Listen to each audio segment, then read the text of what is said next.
वो last activity से अभी जो हम लोग पढ़े हैं उस एक्टिविटी में जो था कि when we are reacting base with metal, it is giving what? Salt plus hydrogen gas.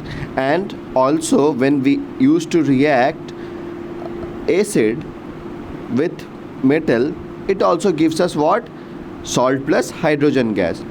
तो here in this case you are saying that ये जो हमारे पास जिंक है वो एसिड से भी रिएक्ट कर रहा है और बेस से भी रिएक्ट कर रहा है, ठीक।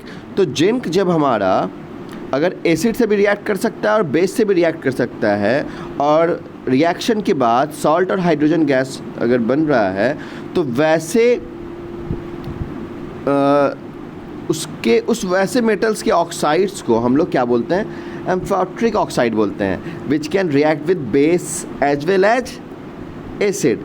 तो यहाँ पे जिंक है वो एसिड से भी रिएक्ट कर सकता है और बेस से भी रिएक्ट कर सकता है। अगर जिंक को आप HCl से रिएक्ट कराओगे तो जिंक HCl से भी रिएक्ट करेगा, वो ZnCl प्लस H2 बनाएगा।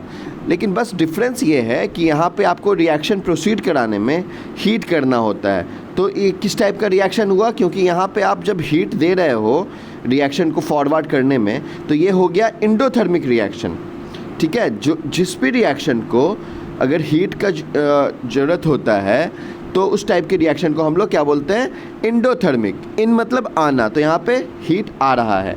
उसी तरह कुछ और एग्जांपल अगर हम लोग देख सकते हैं, जैसे आप देख सकते हो कि SN को ले लो, SN को। तो अगर और हाँ, किसी भी रिएक्शन को ना ये करना मत भूलना, बैलेंस करना बहुत इम्पॉर्टेंट है। बैलेंस हमेशा करना होता है। तो अगर आप NaOH से रिएक्ट कराओगे किसको? स्टैनियम को, जो टीन का होता है, पता होगा आपको। इसको भी क्या करेंगे? हीट करेंगे, ठीक है।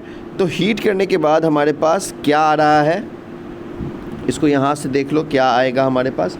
तो हमारे पास आएगा हमारे पास सोडियम स्टैनेट, ठीक है।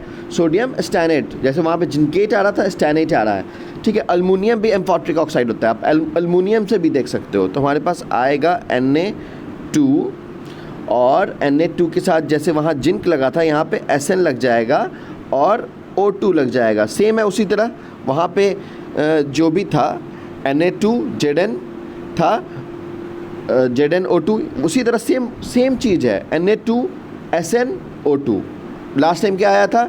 Na2 ZnO2 और यहाँ पे भी सेम उसी तरह हाइड्रोजन गैस। तो ये इसको बोलेंगे हम लोग क्या? सोडियम स्टैनेट, ठीक है। वो था सोडियम जिंकेट और अल्मुनियम के साथ होगा तो वो क्या होगा?